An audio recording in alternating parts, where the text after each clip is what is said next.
They barge in, they literally drag him out, chain him and throw him in the back of a truck bed, and they torture him and throw him in a lake. The amount of bravery that his mother had to show the world what they did to her child, it changed not only America, but the earth. I'm gonna show you how great I am. We're not worthy. I said, empty your mind. I want you to listen to me. I'm going to say this again. I did not have sexual relations with that woman.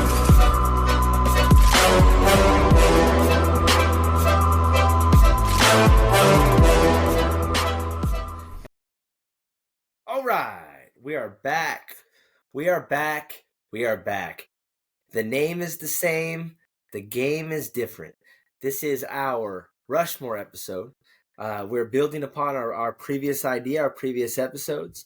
The Rushmore episodes are, instead of a traditional top 5 of a specific subject, we take what we think is our Mount Rushmore of that specific idea. The best of the best. So 4, usually at least 1 honorable mention, sometimes more, depending on how things go. Sometimes we may overlap. There's been a couple of episodes where we have the same one. We have the same ones.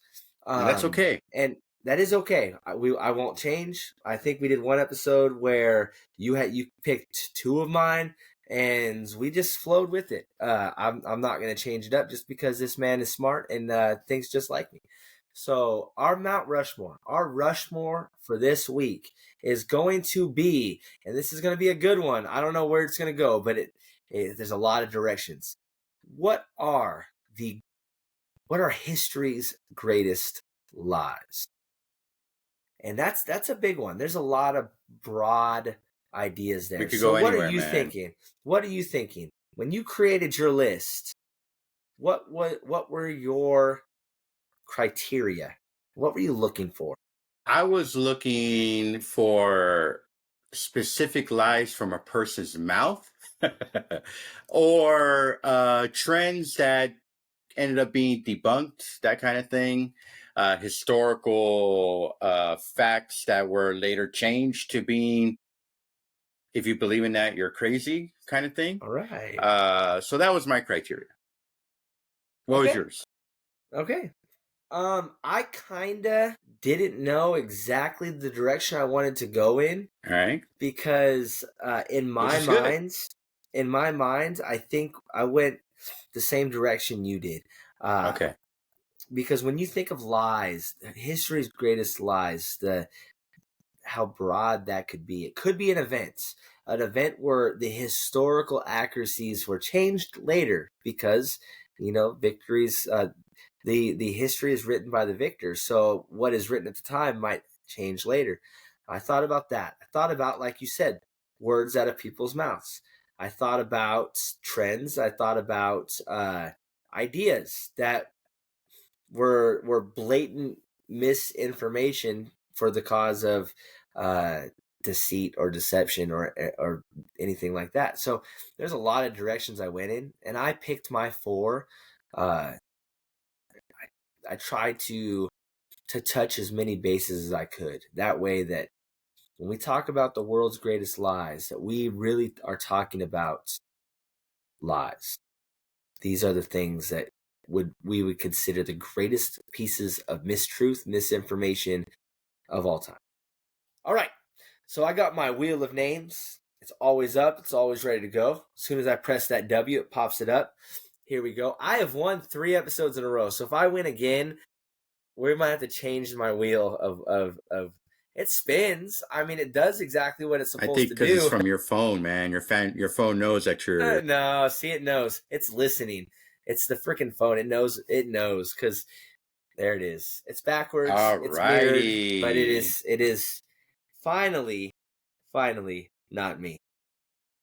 Okay. All right. So my number 4, since I get to pick first, I pick who is the president that represents the worst of the 4 for this week.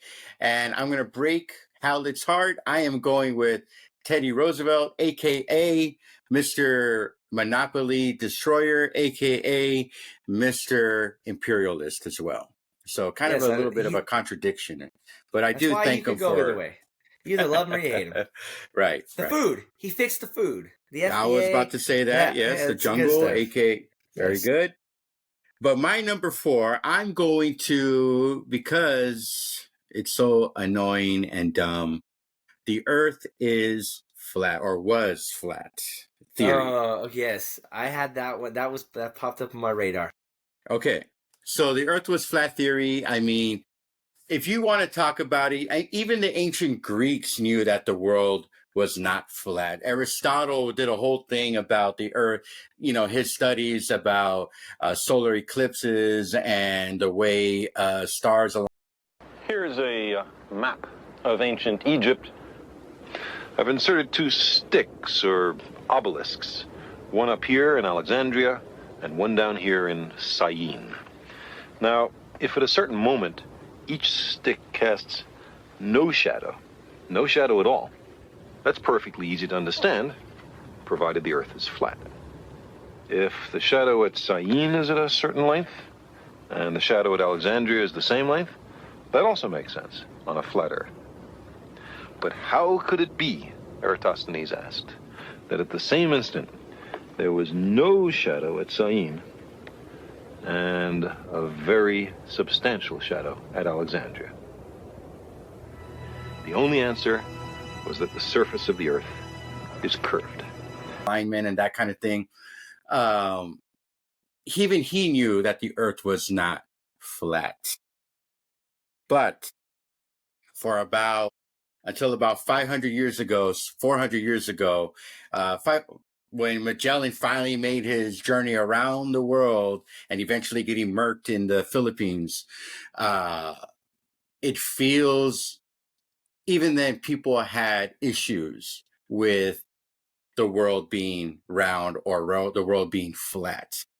And even to this day, Kyrie Irving, what was that, 2019 or 2017? I don't think he was serious.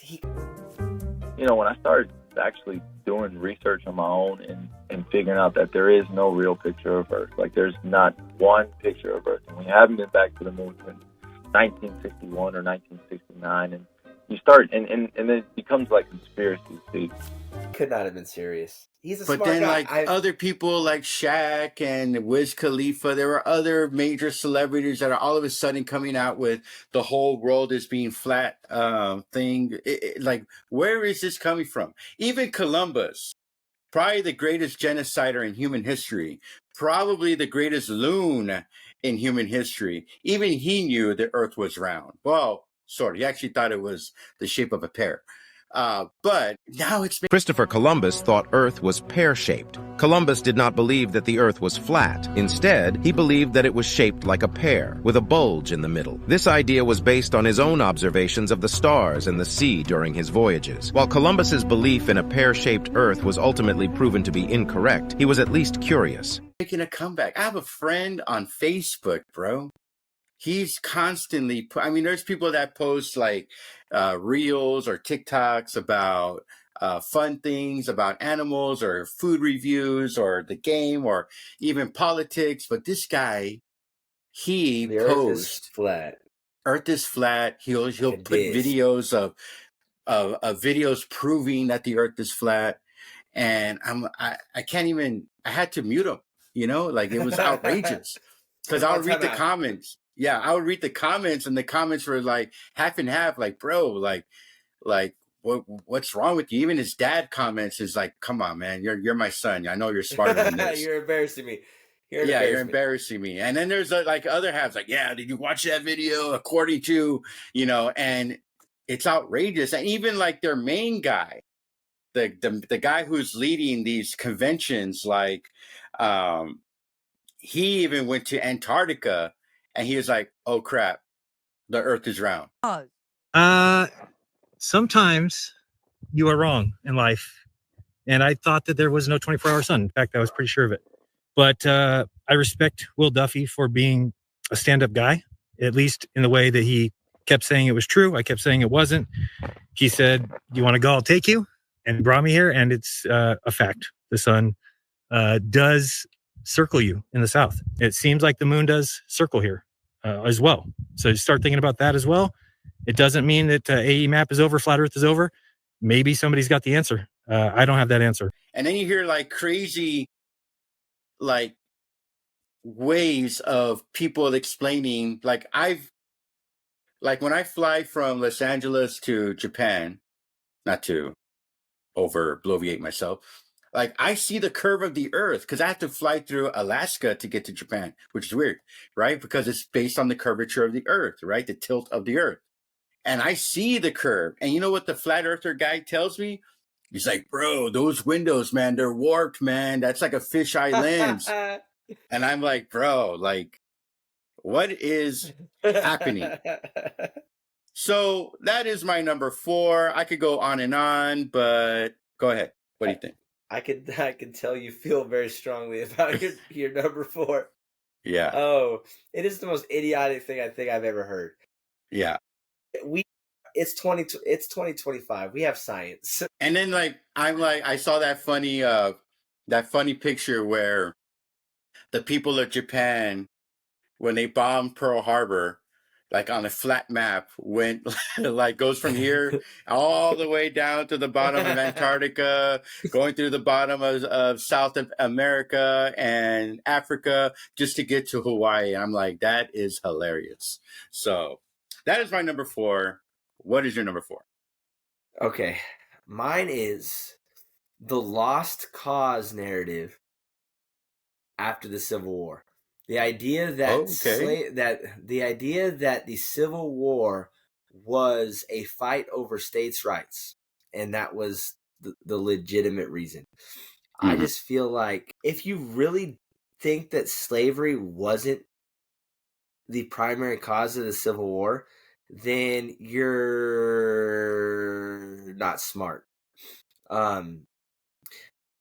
Any historian, anybody that can read a book can tell you that the cause of the Civil War was slavery.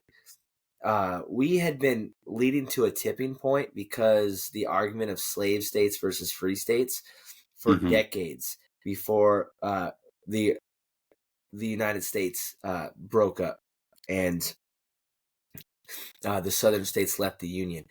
And I feel like to bastardize the legitimate reason for why we went to war by trying to make it okay and change the narrative to something that makes the Southern soldiers seem a little bit more honorable. I think that's the cause. I think that's the reason why it was created, because they got the population of the South to pick up arms and to fight, trying to tell, but under this idea that they're defending their homeland. From what? Like what? Why? The reason why the South left the Union is because they were told they couldn't have slavery. And because they were told they couldn't have slavery, Abraham Lincoln said, he took up arms. So at the end of the day, it came down to they wanted slaves. And I'll even add on to that. Well, go ahead, finish with that. I'm sorry. We have a whole group of people in the United States today that fly the Confederate flags because they see honor in it, because these people fought for our homeland. Why do you carry that flag? Because this is my heritage. My family fought to save their farm under this flag. Who was working that farm? My family was. Who was working the farm? They were poor. Do you know how much a slave cost back then? People fought to protect their land. I'm like, it bothers me. It bothers me. I'm not anti, the people that fly the Confederate flags. I don't look at them and I don't hate them. I just feel like they're ignorant. I feel like they are drinking the Kool-Aid. Well, I'll double dip on that. So let me go to Texas history. I've taught Texas history many years and I've known it my entire life mostly, right? One thing that most people get about Texas, besides the glorious battle of the Alamo that was a big lie that could be on this list as well, but it's not, but I'm going to bring it up here, is that when Mexico was looking for the eastern part of Texas to be populated because they were losing money and it's this whole political thing, they invited people from America that to brought come slaves to Texas. And the deal was they had, if I'm not mistaken, 3 things they had to do. 1, they had to say that they were Mexican if they wanted to come. And 2 was they cannot have any slaves. And 3 was they had to be Catholic religion, right? And so they came and they gave them hundreds of acres for like $1, and they came. And upon inspection, a couple of years later, they brought slaves over. People like Moses Austin, eventually his son Stephen F. Austin, Marabou Lamar, they come to the middle part of Texas. They actually migrated from the eastern part where Nacogdoches is and Houston is, and they come a little bit down to the San Antonio area, Austin area, and that area is filled with rivers. And the first thing that came to their mind is, we can start trading using our slaves. Okay? Once Mexico found out that they brought their slaves, that was the spark of the revolution, pretty much. So make no mistake here. Texas was created because the Texian people that came, David Crockett, all those losers, all those guys, they wanted to keep their slaves. They wanted a slave nation. And eventually Texas would be a part of the Confederates and all that stuff. So yes, but that's a whole nother piece of misinformation that people get away with nowadays. Texas wanted to join the United States from the get-go. Actually, you're half right. Texas, when it got its independence, they were broke. And USA, like, hey, we'll bail you out. You could be a part of America. Did you know that Texas used to be a country before it joined America? But how did that happen? Texas declared independence from Mexico in 1836, following the famous Battle of the Alamo. Texans were determined to break free from Mexican rule, especially under the leadership of General Santa Anna, who centralized power. Then the Republic of Texas became an official country on March 2nd, 1836. They had their own government, currency, and even an army. The Texas flag, known as the Lone Star flag, symbolized the state's independence and determination. Even today, this iconic flag is still known as the state flag of Texas. While Texas remained independent, they faced constant threats from Mexico and struggled financially. Eventually, they sought help from the United States, leading to Texas becoming the 28th state in the Union on December 29, 1845. And there you go. But they wanted to keep slavery, and the idea of the imbalance between slave states and free states is what kept them from joining. So that's the reason why they decided to give the Republic of Texas a try, and until they can bide their time, until the United States would let them in as a slave state. But the idea goes back to that idea of a slave state. And the fact is that slavery is a big reason for why a lot of the fighting happened in those days, whether it's political or actually physical. Civil War, Texas Revolution, slavery is a big thing. To try to sugarcoat it and somehow they'll blame it on tariffs at the time, which there was some truth to that because they're removing the cotton industry. Yeah, taxes are always a cause. But to try to remove slavery because we know slavery is bad. Morally, slavery is bad. There's no argument. It just, when you fight, and one of the reasons you fought is to uphold your values, and one of your values is slavery, it makes you look bad. So I hate that we try to, like I said, sugarcoat it and get rid of it. Oklahoma and I think Texas, I remember when I was in college, they were already talking about changing the history book to where we're no longer allowed to say slavery or teach that part of the history. I went to a teaching training a couple of weeks ago at my school, and us history teachers were talking about like, hey, there's rumor that the history books are about to make that shift in Texas, at least, about not talking about slavery or calling it something different, you know? So that's the sugarcoating, right? Yeah, I'm not about the sugarcoating. All right, what's your number 3? My number 3, I can't believe I lived through this era and the highest peak of this era, because it's so like insane to me. And I'm kind of cheating. It's a 1A and 1B, which was cigarettes are safe. Oxycontin is also safe. That era right there. I remember seeing Camel commercials. They created a cartoon Camel that was a cool guy, and he was there smoking on TV. You know, it was like, and if you watch old footage of people in the 1930s, 40s, and 50s, and 60s, and 70s going into the 80s, like that was their leisure. They wanted that smoke. They wanted to smoke cigarettes 24/7. I remember, because my degree is in Mexican history, Mexican and American history.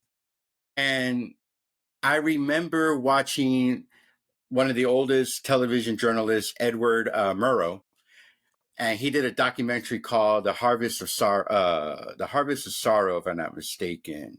No, "The Harvest of Shame." And it was about migrants coming into Florida, and it was starting to look like a third world country because it was people of color, people jumping on cars to do some, to go find some work. It was very racist. And he's there interviewing people, and he's smoking a cigarette the entire time. You actually see the smoke in the video while there's a professional interview happening. Brought to you tonight by Philip Morris Incorporated, makers of Marlboro, filter cigarette with the unfiltered taste. Now, Edward R. Murrow. This is CBS Reports, Harvest of Shame.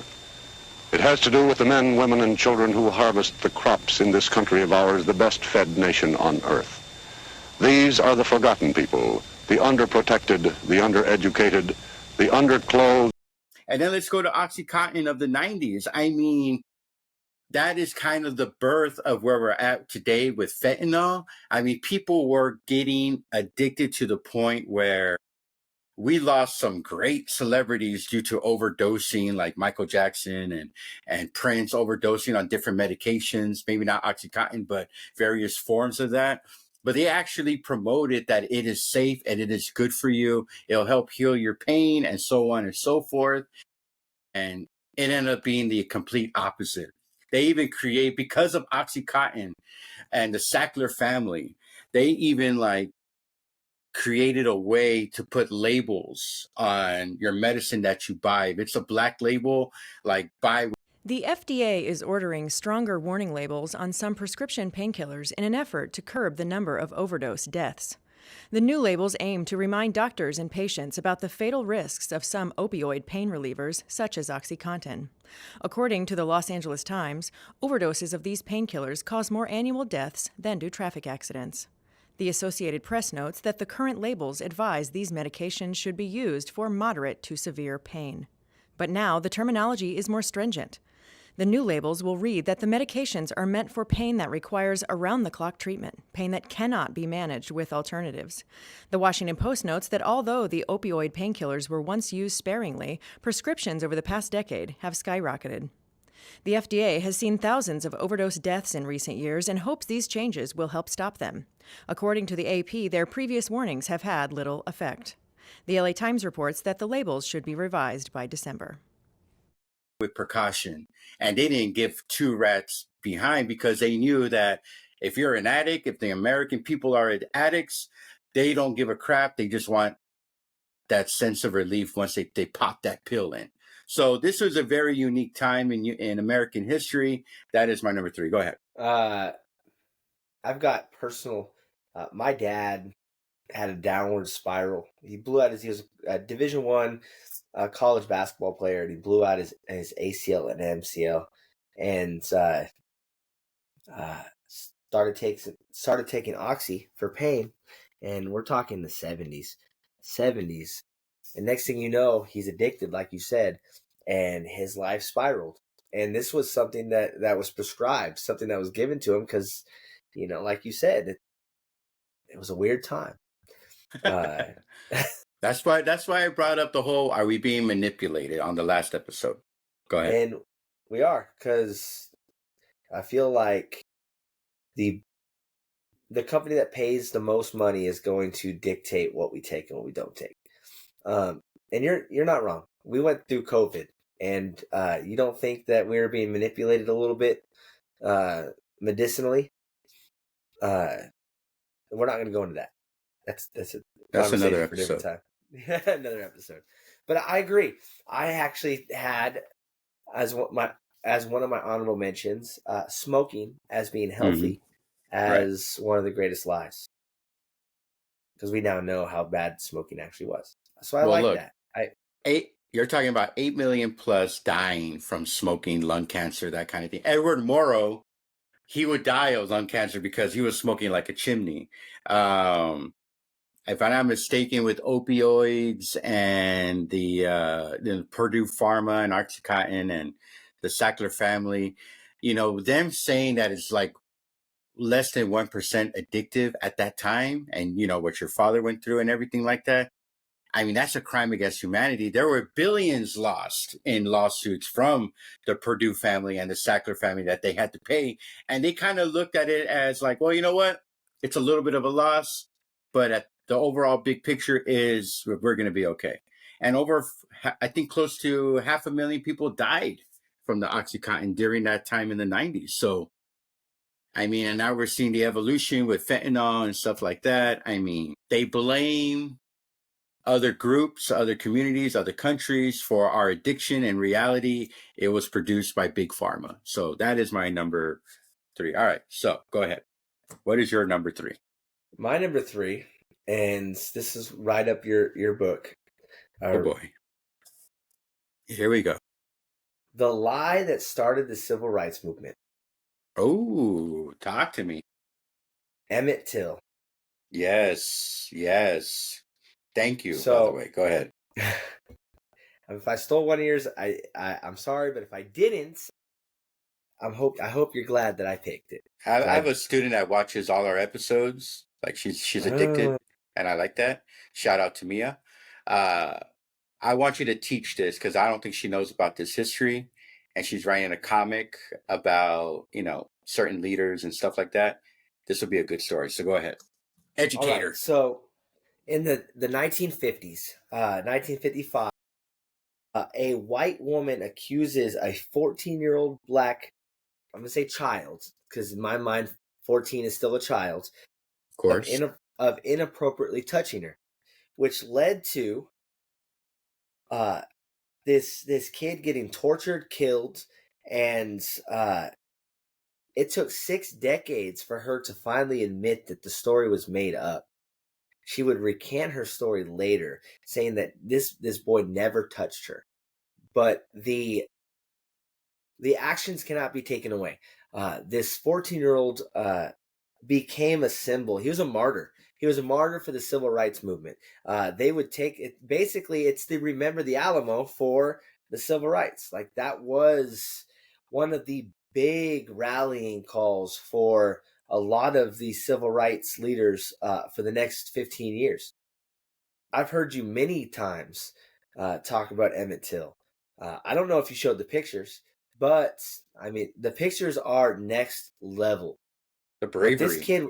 What this kid went through is horrendous, and it was all based on a lie that would forever change the fabric of American society, because the civil rights movement itself completely ushered in a new era, which would have ripple effects that would continue, and they continue until today. So as much as this, I would hate to say that there's any kind of positives in what happened to Emmett Till. Who knows what American society would look like today if the Emmett Till event and the lies that started it, if what happens if it never started, I'm sure that we would be behind the curve. I'm sure that we still would have fought for equality, but it might not have happened as fast. Sometimes it takes horrible things to change the way we think. And this kid getting murdered because he was black and a white woman pointed her finger at them is just ridiculous. It's ridiculous, and I would say it's got to be up there as one of the greatest, not greatest, but one of the most infamous lies ever told. Because, like I said, look at what the civil rights movement did for the United States. So that's why I included it. Yeah, that was an amazing spark. You look at the images. We're going to probably put them in post as we're talking. The idea that a group of white men, right, hunted down a 14-year-old child. Maybe he was being rambunctious, but that doesn't deserve what he got ever. And the idea that they hunted him down, goes to the house that he's in, and he's there on visiting family. They barge in, they literally drag him out, chain him and throw him in the back of a truck bed, and they torture him and throw him in a lake. The amount of bravery that his mother had to show the world what they did to her child, it changed not only America, but the earth.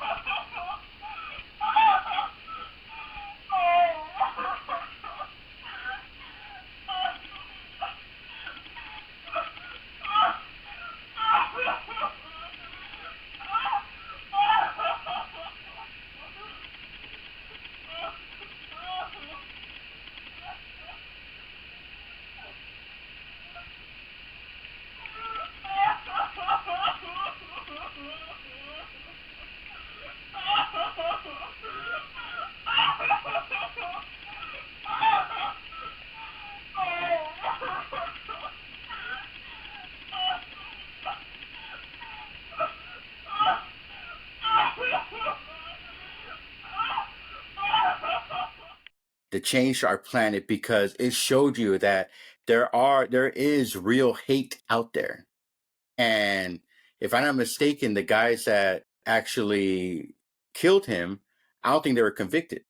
So it also shows you these men. From start to finish, the trial lasted just 5 days. And in the end, the jury only deliberated for 67 minutes. Let that sink in. The jury only deliberated the verdict of this case for about an hour. Reporters even recall laughter erupting from the jury room. And a jury was infamously quoted saying that they wouldn't have taken that long had they not stopped for a soda. Afterwards, they would return a decision of not guilty. History recalls that when the verdict was read, the two men who murdered a teenager lit celebratory cigars and kissed their wives. The racism that was there, the need for the Civil Rights Act to happen, the Voting Rights Act to happen as well, to even happen.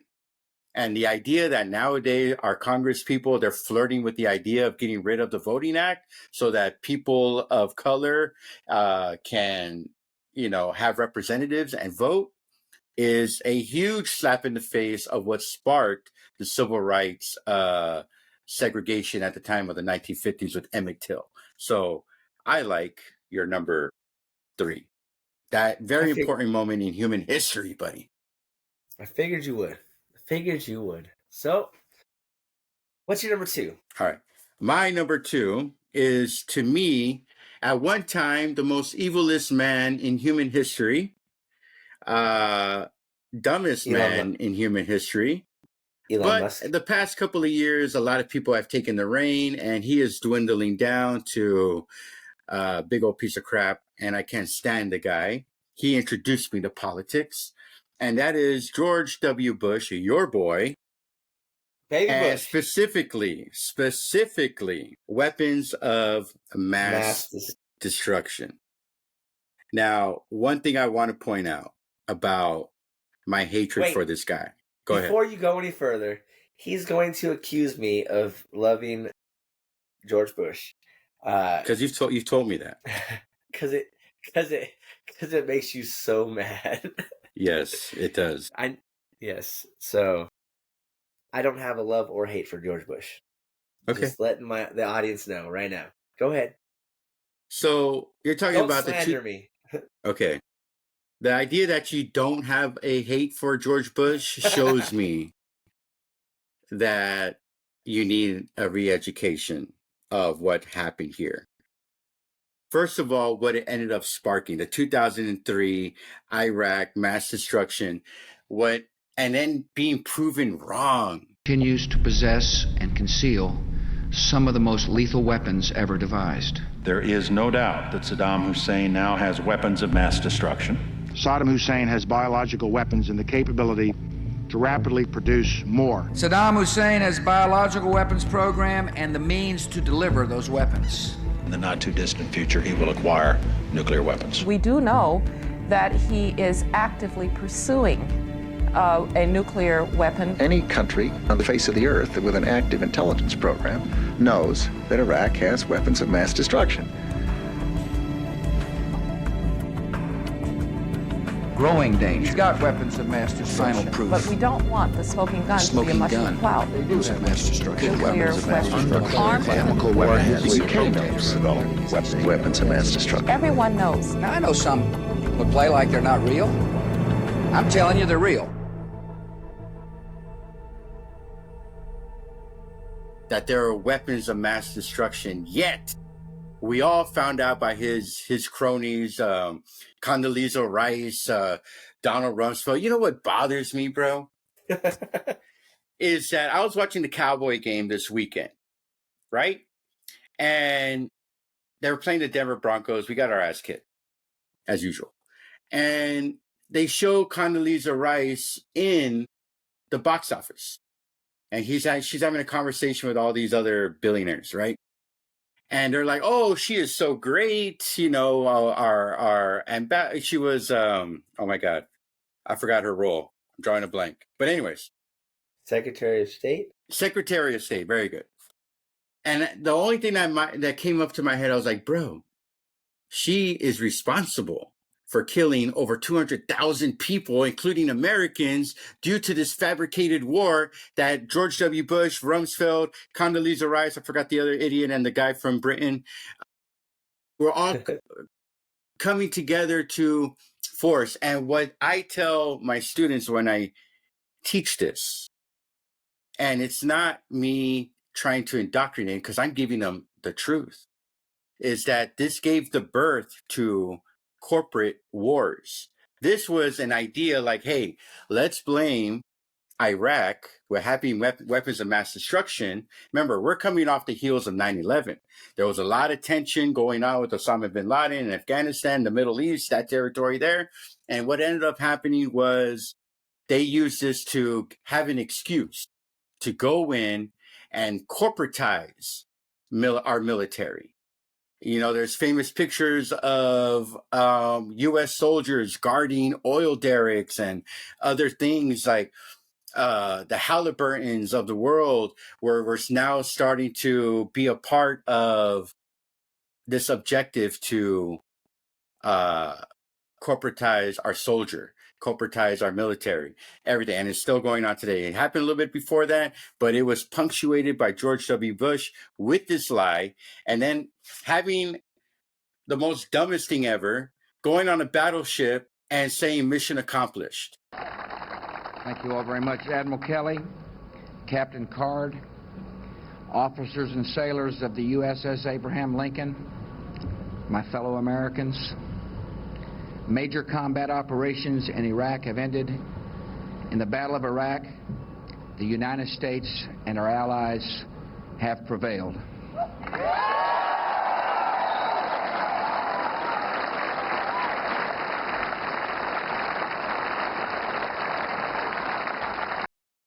when the war would eventually evolve into Afghanistan and wouldn't end for another 20 years almost. So that is my number 2. The idea that we let this guy not only get away with the lie, but I mean, it just changed the course of not only America, but the war as well. So that's my number 2. Go ahead. Your hatred for George W. Bush makes me Dude. smile. It will always make me smile. Bro. But hey, I will tell you right now, there's one quote that keeps popping up on social media where George Bush talks about why America needs immigrants. And when that video pops up, I sit there and I'm like, that is arguably the greatest soundbite that I've seen from an American president in a long time. Not that I'm saying George Bush is good or anything, but I just love that quote. That video. I think you like George Bush because, and I agree with this, he threw out the greatest first pitch of all time after 9/11. I mean, that thing was right in the middle. Of the United States.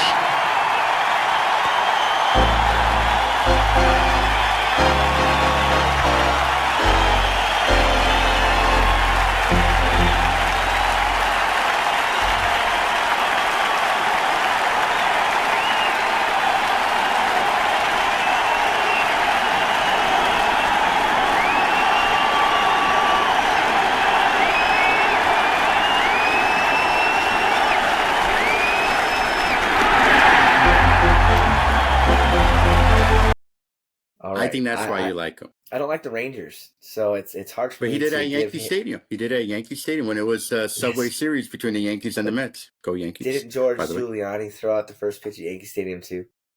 So yeah, really but it wasn't. Yeah, it's not. Look, anyways, I would feel remiss if I did not mention this guy's name because I think he was the figurehead behind this whole thing, which is Dick bleeping Cheney. Shot his friend in the face and got away with it. Right. Yeah, I mean, you're talking about over 200,000 people destabilizing the Middle East, and he even created ISIS.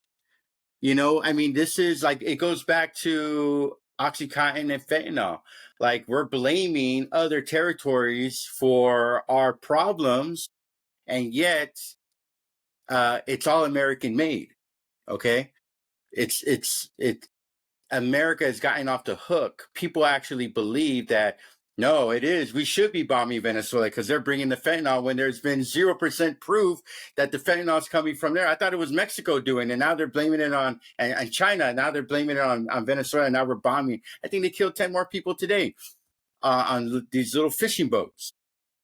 These are forms, and I think George W. Bush, and it's been going on for a big part of probably all of American history. Our leaders are tricking the people to believe that the evil is over there versus what we're doing, when in reality we are in reality we are the Death Star, in my opinion. Go ahead. All right.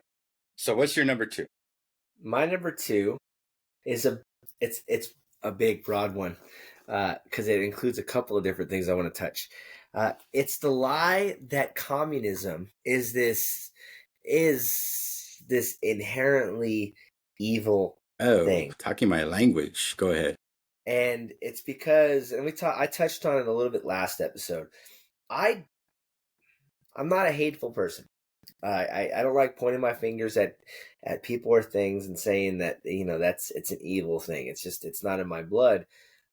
It really bothers me that we can hate something just because it's different. Mm-hmm. And that's basically what the idea of communism is. It's not us. It's not our thing. But what makes it so bad? Just because it's a different way of thinking, it's a different system. It's not familiar with us. When you look at something like it's the other, we are just so susceptible to having our minds made up for us. And I think that's what happened with communism. Is it's not capitalism. It's not democracy. It's not our way of thinking. But that's not the whole story that I want to point at, because this lie, this misinterpretation of communism, it devolved into something called the Gulf of Tonkin. Your one of your favorite presidents would sit in front of the American people and lie straight to their face, Lyndon B. Johnson, and say that we were attacked. And he basically piggybacked off the same thing that happened in Pearl Harbor, and he knew how Americans would react by saying that we were attacked by a foreign nation. The Vietnam War may have started with a lie. In 1964, U.S. leaders claimed American ships were attacked by North Vietnam in the Gulf of Tonkin. But decades later, declassified NSA documents admitted one of those attacks never happened. That false report gave Washington the excuse to launch a war that killed millions. It allowed him to start a war that JFK was against. And there's a whole conspiracy theory on why he was killed. This could be one of the reasons that we wanted to start a war in Asia, in Vietnam, because for whatever political reasons, I'm not going to get into, because I don't have time for that. But it's this idea that the whole war was started with a lie. The Gulf of Tonkin was not what Lyndon B. Johnson would say it was. It was basically a warning shot. Nobody died. It was vastly overblown, and it would lead to it's the longest war in American history, and arguably the only war that we've lost. So at the end of the day, it's a big black mark, and it was started with a lie, and that lie was perpetuated and basically allowed to happen because we have this idea that communism is a bad thing that would continue throughout the whole Cold War. Korea comes from the same thread. The way we looked at China for a long time, how we still keep China kind of at arm's length. Our hatred with Russia, our rivalry with Russia is based on this same thing. If we end up going to World War III, who are we probably going to fight? Russia. So at the end of the day, this idea that communism is our enemy, communism is bad, communism is our rival, as long as we think communism is a bad thing, then we're always going to have enemies. But at the end of the day, Russia is just another group of people that believe in their own way of doing things.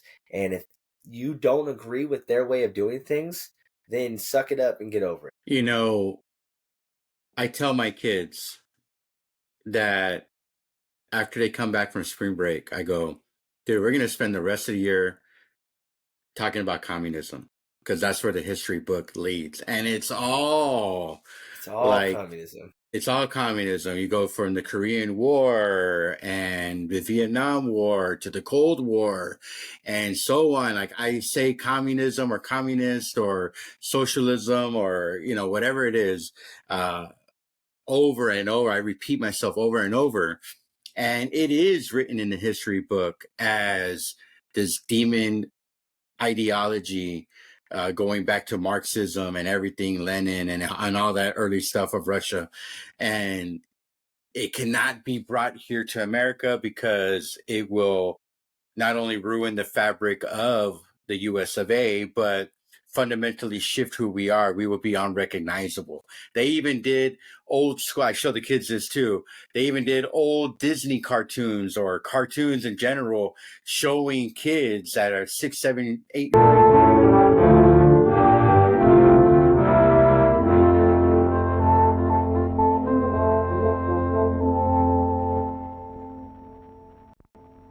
America is many things to many people.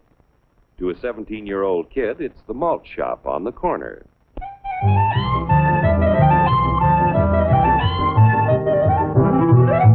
To Grandpa, it's the front porch in the cool of the evening.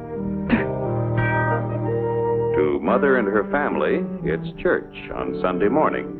And to Dad, it's his favorite relaxation.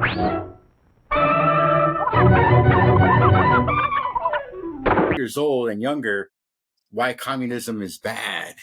And, you know, like anything else, like any other ideology, whether it's being a capitalist or a socialist or communism, you know, they all have their good parts and they also have their bad history as well. But I think it goes back to what you started to say. It was also just, you know, we're talking about millions of people losing lives just because of being a communist, or America trying to force democracy and capitalism in countries where communism was ran. I mean, there's American people that have died for that. So your number two has a lot of weight, my man. So Well, I mean, the greatest lies always are going to have a lot of weight. So what is, in your opinion, the greatest lie ever? What is your number one? So, did you know? This is more of an amalgamation. That's my word. He stole my word. One of the greatest times amalgam was ever used was DC versus Marvel. If I'm not mistaken, Marvel was going out of business and DC, they made a deal, right? Let's amalgamize so that way we can rebuild each other.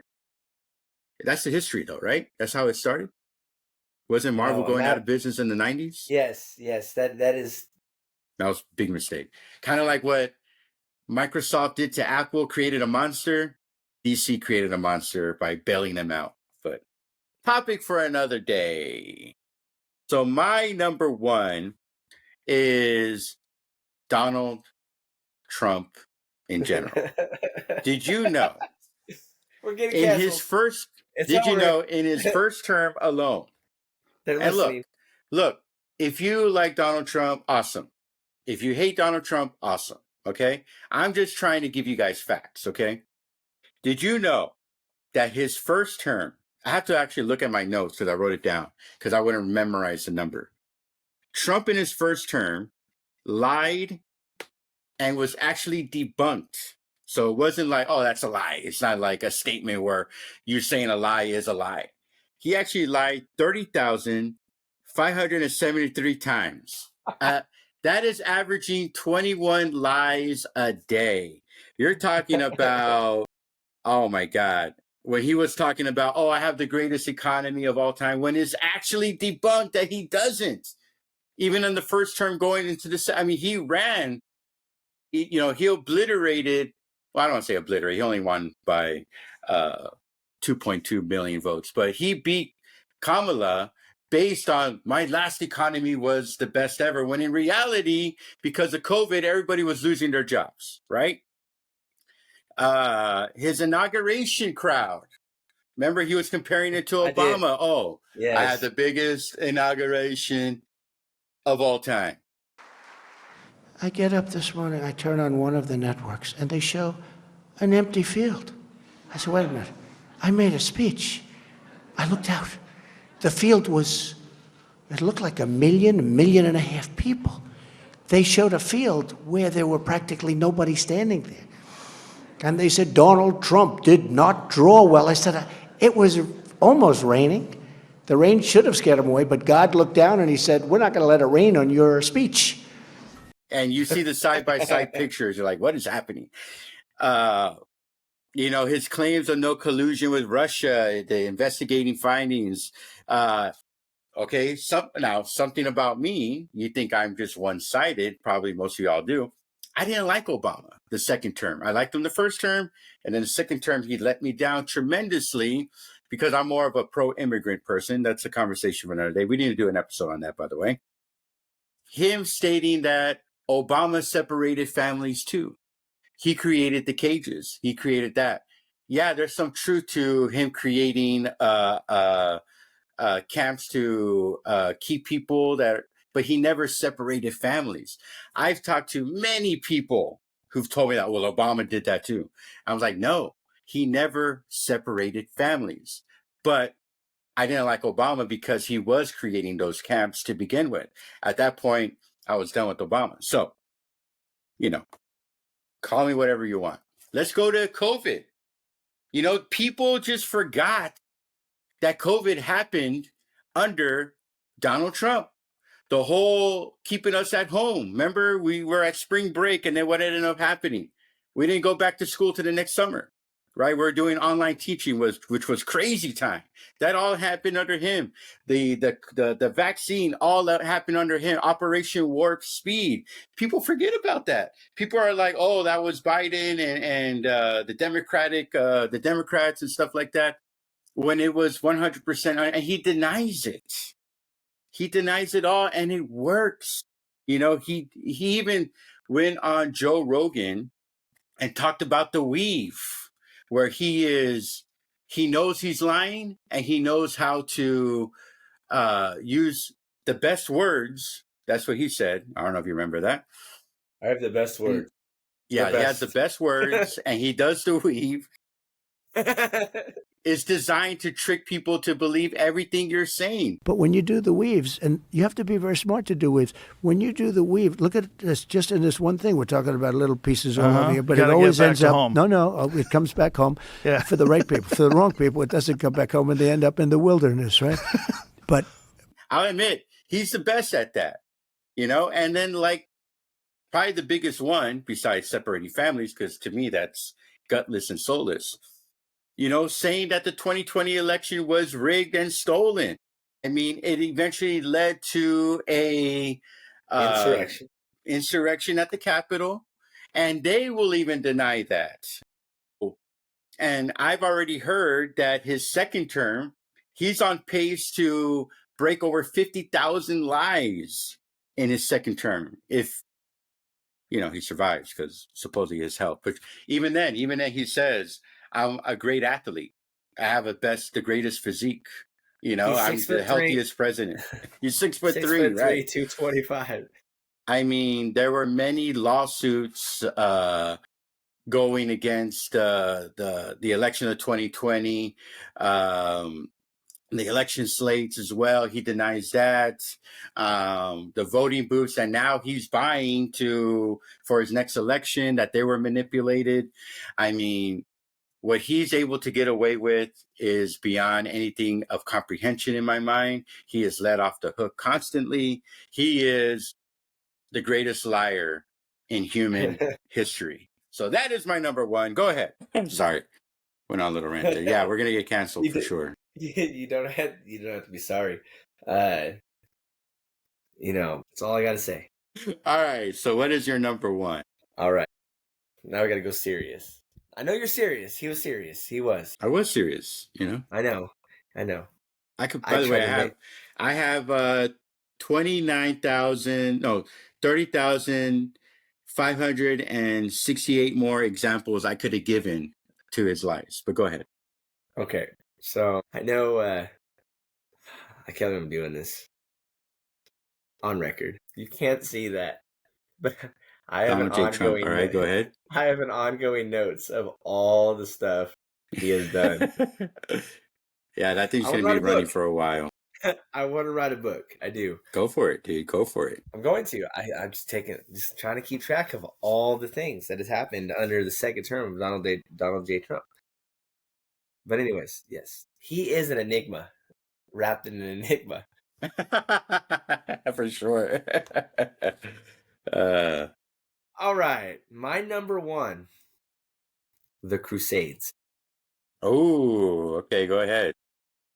So we have always been taught, I know I was taught this, and I know when we teach it in world history, that the cause of the Crusades was a holy war.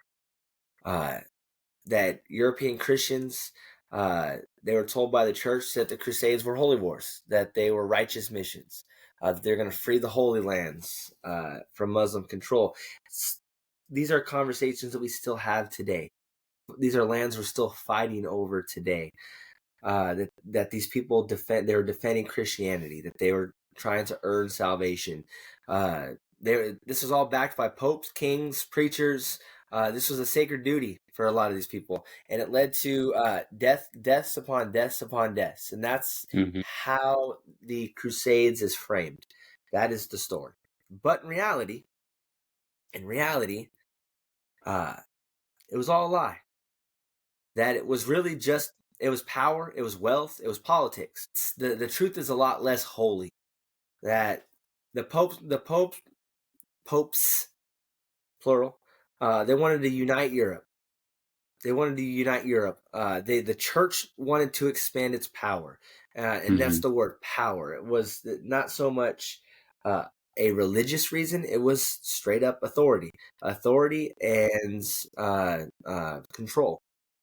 It was about land. It's about wealth. It's about plundering. It's about establishing new trade routes. A lot of boring things.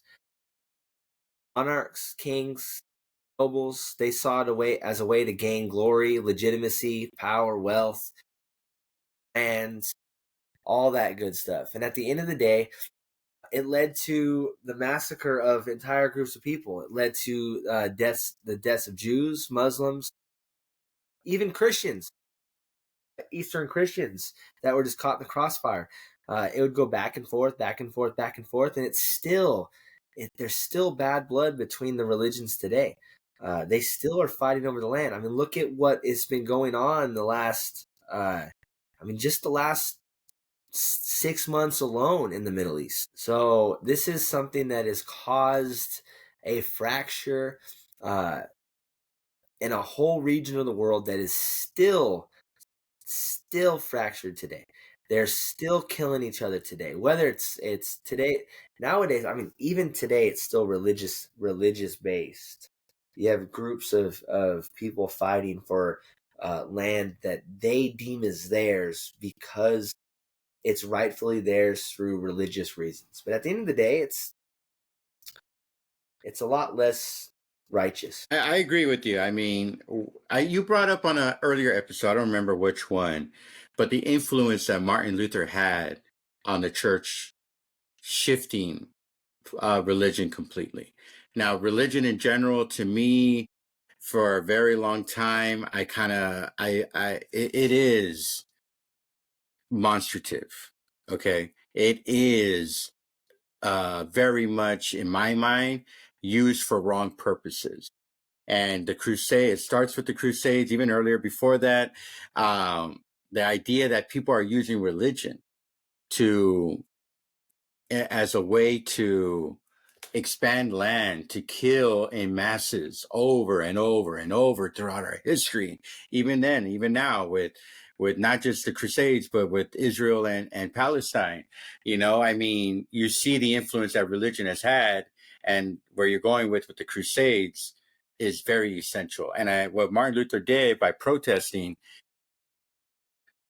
that did a fundamental shift in belief. And unfortunately, I think it's nowadays still being used in a manipulative way. So I like it, number one. All right. Any honorable mentions? My honorable, I'm going to have a fun one in here. I mean, it was horrendous what he did, but I'm going to go Bernie Madoff. I mean, you're talking the guy who took like 20 billion of people's retirement money. I wanted to do Enron as well because they did the same thing. They took the retirement money of their employees and it's just all gone. So, and a lot of people will be like, well, those were rich people, but there are actually like workers that, middle income people that gave their money to Bernie Madoff and he ran to the hills with it. And so that's my honorable mention. What about you? LeBron James is the GOAT. Really? We just had a whole last episode, my man. Talk to me. Coming up tomorrow, by the way. LeBron James is not the GOAT. Wow. Is he? There's a lot of reasons for it. Is he successful? Yes. Is he one of the greatest of all time? Yes. He is not the greatest of all time. Man, he wouldn't even be in my top 5. Oh, okay. I have him number 11, by the way, but that's a conversation for another day. Conversation for another day. So if you have him at 11 and I don't even have him in the top 5, then how could he be the GOAT? Yeah. I don't even know if there's modern ignorant kids out today that truly believe that LeBron's the GOAT, except just to upset old people. I have a student named Jason, and he'll go to, and I had a kid last year named Gabriel. They'll go to their deathbed that LeBron is the GOAT. Well, Jason, Gabriel, you guys are ignorant. All right, my man. So, guys, thank you all for watching. Like, comment, subscribe, all that good stuff. And thank you for watching again. Again. Yes. Those are good ones. Those are... There it is. Symposium. 2 hours. Symposium style. 2 hours. Yes. Okay. All right, guys. Thank you all for watching. I'm gonna show you how great We're not worthy! I said, empty your mind. I want you to listen to me. I'm going to say this again. I did not have sexual relations with that woman.